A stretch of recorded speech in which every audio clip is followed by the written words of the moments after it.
Socialism doesn't work. It will never work and has never worked. Wrong. No, socialism has worked, but only when it did, the elites sent somebody to go kill it and hack it off. And today we are going to talk about a man who I consider one of my heroes and a man who was killed by the elites for trying to liberate his people. We are going to talk about Thomas Sankara.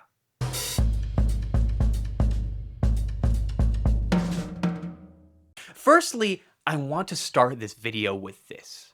Africa is not a poor continent. No, it is wealthy, because why would the elites even bother to colonize it if it was poor? It is extremely wealthy in minerals and in raw produce, and we have been sold this false narrative that has taken away the African population from their own history and has been used to justify the elites colonizing Africa. And no one understood this better than Thomas Sankara.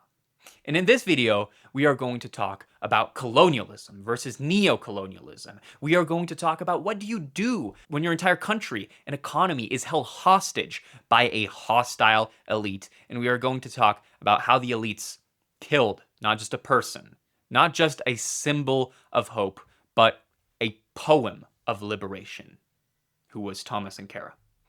And to really understand this video, we need to start in Europe, ironically of all places, after World War II, with the arrival of welfare states. Welfare states is basically when states realized that most of their cities were in rubble, the Europeans were under impoverishment, and they needed to bring money back in to make things better.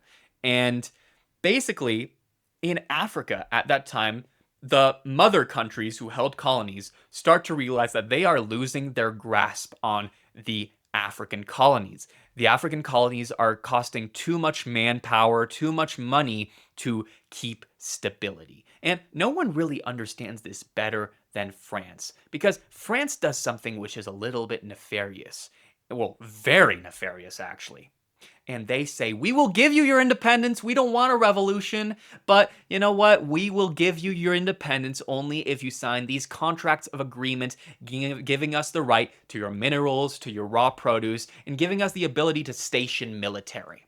And so we arrive to neo-colonialism. Now, colonialism is a form of much more physical control. I'm going to control your government. I'm going to control your military. These belong to me.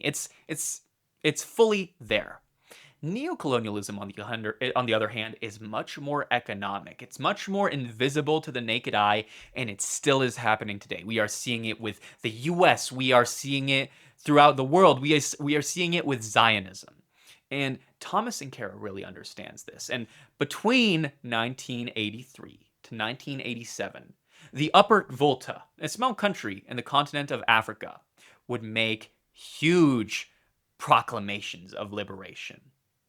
And it would be led by a young leader who would rise up to the scene. Someone who would denounce France's corrupt regime in Africa. Someone who would be a flame of anti-imperialism. He would leave his mark not only through the country, not through the continent, not only through history, but throughout the meaning of the word liberation. And that person is none other than Thomas Sankara. To understand Thomas Sankara, first off, we need to understand his youth. His parents really wanted to push him to become a Catholic priest. Now, as a student, he was a brilliant student, excelling at math and all sorts, but he says he wants to do military instead. So he goes to military training. And throughout that, he reads some Marx, some Lenin, or as Donald Trump would like to say, Lenin. You know, Lenin. Lenin, did anyone ever hear of Lenin? And he completes his military training throughout multiple countries. And he goes to Madagascar, and he sees the student uprising, which uprises against the corrupt regime in Madagascar. And they are successful. And one word begins to manifest in his mind. And that word, of course, is liberation. And then he goes back to France to complete his parachute training. And he gets mixed up with leftist ideas, which are circulating in Paris at that time. And then he goes to Morocco, where he meets the man who would lead to his untimely murder. And his name is Blaise Compaoré.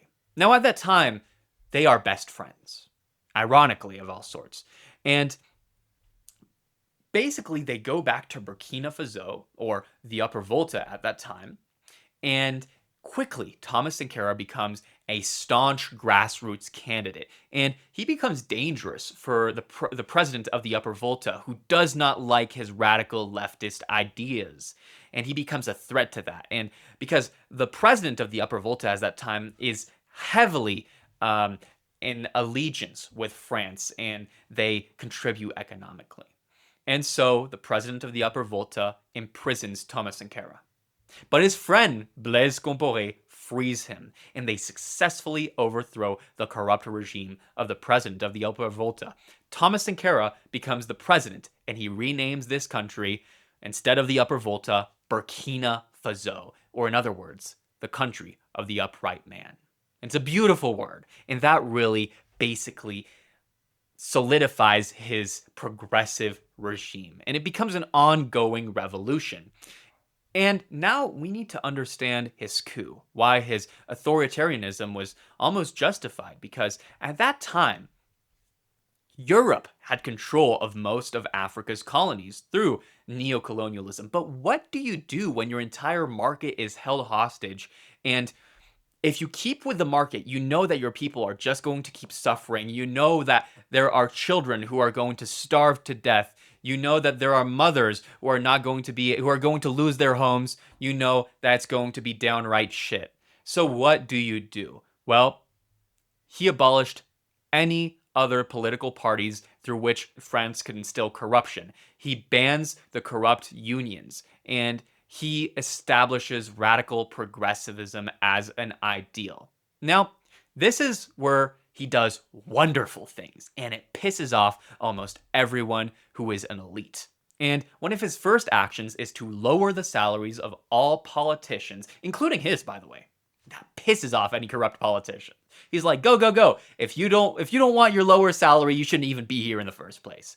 And another funny thing at that time is the government had a fleet of Mercedes. Thomas Sankara, he sees this and he's just like, that's just wrong. So he sells the Mercedes and he buys the shittiest and the cheapest cars that he can find. Because in his own words, we must either choose champagne for the few or safe drinking water for all. And that really exemplifies how he views different social classes. Like another analogy that he says is, there should be no real difference, in other words, between the first class and the second class. Because when you take a plane and you go up, the first and all classes go up together. And that's an amazing analogy.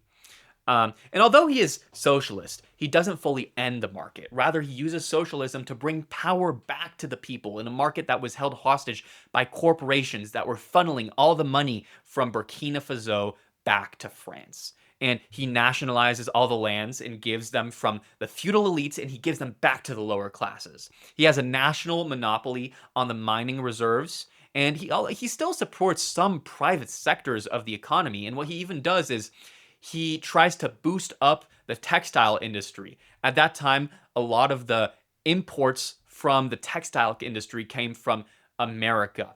And he says, no, we are going to boost up our traditional textile industry. And if you're a government official, you shouldn't be wearing some logo t-shirt that says Harvard. No, you should be wearing our own traditional textiles. Live what you say. And you cannot be progressive, and you cannot dress like what you are trying to. You cannot dress like an elite if you are trying to be progressive. And he also does amazing social changes. Now, sadly, at this time, genital mutilation was heavily common with women, and he ends that. He ends forced marriages, he ends corrupt unions, and he ends basic misogyny, and he allows women to actually go back into the workplace. Now, at that time, if you are a woman and if you were even pregnant, say 2 weeks away from getting your graduation diploma, you couldn't be allowed to finish those 2 weeks. And he says that that's just wrong. And so he allows and even incentivizes women to finish their education. And he does wonderful things. He gives women the right to hold public office in his own government. And he launches initiatives that every citizen should do sports for 1 day 1 week. And you can see photos of him running and bicycling alongside his own people, and he decolonizes the healthcare sector. In the span of just 2 weeks, he vaccinates 2.5 million people. And he doesn't just stop there, of course. The literacy rates explode under him, with people only being able, with a literacy rate only at 13% originally to 73% in less than 5 years. And in the span of 4 years, Burkina Faso becomes self-sufficient in its food production. Now, it's important to note Pan-Africanism. It is the idea of self-determination for all people of African descent. And Thomas Sankara is a great value of a Pan-African liberationist. And he steps up to the global stage. And that's when you start to see a little bit of problems. So first off, he refuses foreign aid. Now, I know what you're thinking. Why would he refuse foreign aid? Well, because how can you be fully independent and how can you give the markets back to the people if you are going to refuse aid from the nation that tries to colonize you? So he refuses any corrupt foreign aid that used to come with loans and strings attached. And France doesn't like that. They see that as a way of him trying to undermine their rule. And they're right, he is trying to undermine their rule. Good job, Thomas Sankara. Now, another thing that he does is he goes to war against loans and debt. Now, in his own words, those who feed you control you. And going to war with debt really pisses off France because he's just like, why would we pay France debts if they colonized us? We don't owe them a damn thing. And actually, us owing them debts makes us more dependent on them. Now, it's important to note that what France would do is that by giving their countries independence, between quotation marks, what they would do is that they would force the African countries to go into debt so that they could use France's own African franc, which was devalued. And so the French money would always be at a higher exchange rate than the African money of their colonies, the CFA franc. Now, he goes to war with debt, and he says that all African nations need to refuse paying European and foreign countries debt. They need to refuse paying debt to the countries that colonized them. And he even goes to a council and he says, if Burkina Faso is the only nation to refuse to pay public debt, I will not be here for the next conference. And that foreshadows his untimely demise because it is exactly what happens a few years later. And as he steps up to the stage, basically, he meets François Mitterrand, who is the president of France. François Mitterrand is a socialist by all means, but he is socialist only for the French people. He's not below using neo-colonialism to colonize the African marketplaces of France's unofficial colonies. He's not below that. So François Mitterrand, even though that he is a socialist, he meets with Peter Botha, who is the president or the leader of South Africa. And Peter Botha, he is pro-apartheid, pro-segregation. And François Mitterrand doesn't really bother him of having an alliance like that. And François Mitterrand, he thinks that Thomas Sankara is very childish in his radical flame. He thinks that it's a very optimistic, idealist approach that he doesn't like that, and it doesn't really put him at ease. And many countries start to be uneased with Thomas Sankara, who starts to spread internationally his ideas. He kind of becomes the face of Pan-Africanism for a short bit. And basically, the French officials meet with Jacques Foccart, who is the chief advisor under Charles de Gaulle, who was the past president of France. And he was the chief advisor of the French African affairs. Now, it's important to note that under Charles de Gaulle, who was the president of France before, during the 1940s, Charles de Gaulle establishes something called La France Afrique. And under La France Afrique, or French Africa, there's this idea of a French community of co-independence that is still subservient to France as their own mother nation. And Thomas Sankara, he sees this and he's like, nah, get me out of it now. And the US, of course, gets in the mix because remember, we're during the Cold War, and they see Thomas Sankara's, they see his idealism, his anti-imperialist rhetoric, his self-reliance as a threat against their very imperialist dominions that the US holds. They don't like this rhetoric one bit, and dissidence erupts.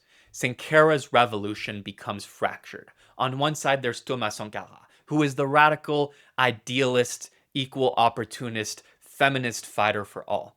And then his friend starts going to the right. He thinks that Thomas Sankara has lost his mind, and he is promised the idea of being the new president of Burkina Faso, and he is propped up by France. France encourages him, and Blaise Compaoré starts going more and more to the right, and dissidence starts to occur.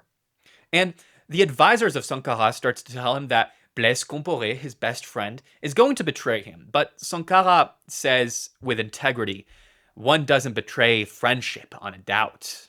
I'm not basically going to betray my best friend. I will only fight back in retaliation, but I won't be the first to act. He's my best friend after all. And I saw a documentary, and a part of me, I'm not going to lie, I was shedding a few tears because on the eve of the anniversary of Che Guevara's death, Thomas Sankara looks up to one of his advisors and he says, Che Guevara died at 39.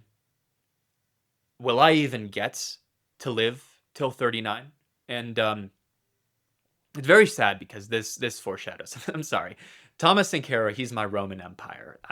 He was the best of us. Guys, he was not the leader that the world deserved, but we still had him. We did not deserve him. He was a good person. He was often seen riding his bike, seen in everyday clothes. He was a human, and that's why he's admirable, because I'm sorry, he just wanted liberty for all. So before I shed more tears, the French and Americans basically help Blaise Compaoré get rid of Sankara. Get rid of him by any means necessary. Blaise Compaoré kills Thomas Sankara. He's cut into pieces, buried in the middle of the night.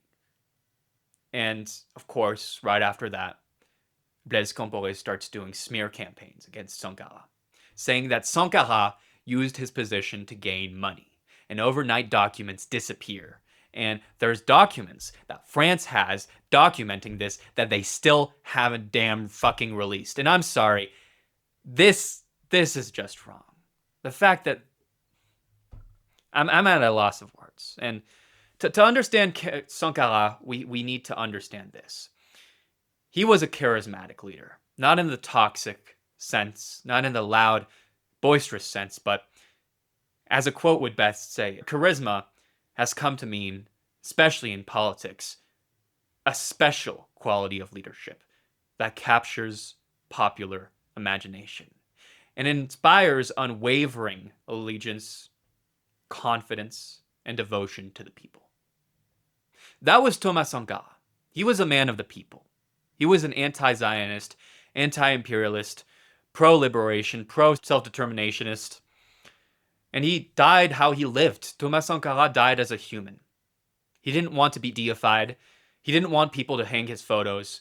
He once said, when a person asked him, why don't you want people to hang your photos? You're the leader of Burkina Faso, after all. He said, there are 7 million Thomas Sankaras. If you want to look at one, just look in the street, and you will find one. He was a human. He was, as I said, seen casually jogging, and he was killed in the middle of the night, not like a human, but like an animal. He was slaughtered. And that's just wrong. And the elites knew what they were doing. And the reason why I want to talk to you about Sankara is we are seeing imperialism fucking everywhere. We are seeing it with Zionism. We are seeing it with genocides through Sudan, through Palestine. We are seeing our markets colonizing us. And we are seeing the big elites fund both sides of the political aisle, and we are seeing them trying to gain spheres of influence through any means necessary to gain oils, to gain access to oil, to gain access to minerals, and they are imperialist, and they are more neo-colonialist than ever. Even now, our own corporations are colonizing our own people in America, where some people don't even know where their next meal is trying to come from. And that's just wrong. And the idea that socialism doesn't work is a lie. Because I'm not saying that it's a perfect idea. Like any idea, it has its flaws, but it's a tool to bring power back to the people. And if used correctly, like Thomas Sankara understood, it can do wonderful things like help prop up literacy rates, help prop up feminism in a country that had total blatant misogyny, in a country where even gender was colonized. And I guess at the end of the day, it's not the politicians who we have to worry. It's not the people who are loud. It's the corporations and the nameless elites who are not below killing people and slaughtering them like animals. They are the ones who we should worry about, because they are backing up our politicians. They're betting on them on both sides of the aisle so that the corporations win every time. And if our economy doesn't belong to the people, racism will always prevail, sexism will always prevail, liberation won't just be a word, but it will be an idea, and an idea that doesn't belong to the people. And Thomas Sankara knew this, and that's why they damn murdered him. And right now we are seeing this because in the US House of Reps, they made it fucking clear to point out and denounce the horrors of socialism, and yet none of them have even commented on the fascist regime in America. Because our government fears more the people than it fears oppressing its goddamn people. Our government doesn't even give votes to every American citizen. It has been suppressing votes. And we need to see that politicians on either side are bought by the same elites. And we need to fight the root cause and bring the power back to the people. Because this is never really going to end till the power is brought back up to the people. And having a millionaire as a politician isn't going to change a damn thing at the end of the day. And I'm sorry, but I've seen too many politicians dressed in their own $3,000 piece suits. That's just disgusting. While we have a politician that's dressed in a $3,000 suit, he's talking about how people are impoverished. I mean... At the same time, it's hypocrisy. That's what it is. It's propaganda. It's hypocrisy. And the more and more that corporations can fuel and use racism and sexism to keep us separated and disunited, people are not going to be able to fight back against them. People aren't even really aware of their own economic classes in America. The reason why I'm doing this video is today is the birthday of Thomas Sankara, who was a true leader of the people. He wasn't an elite. He wasn't a politician. He wasn't some military suit. He was a human, and he lived how he died, a human, fighting till the very end for his people. Hello, this is Sebastian, and if you've liked this video, be sure to like and follow. You liking this video and following is going to make sure that I can keep making videos like this. And if you like history, politics, and are just downright worried about our modern day political landscape, be sure to follow along because the journey has just started.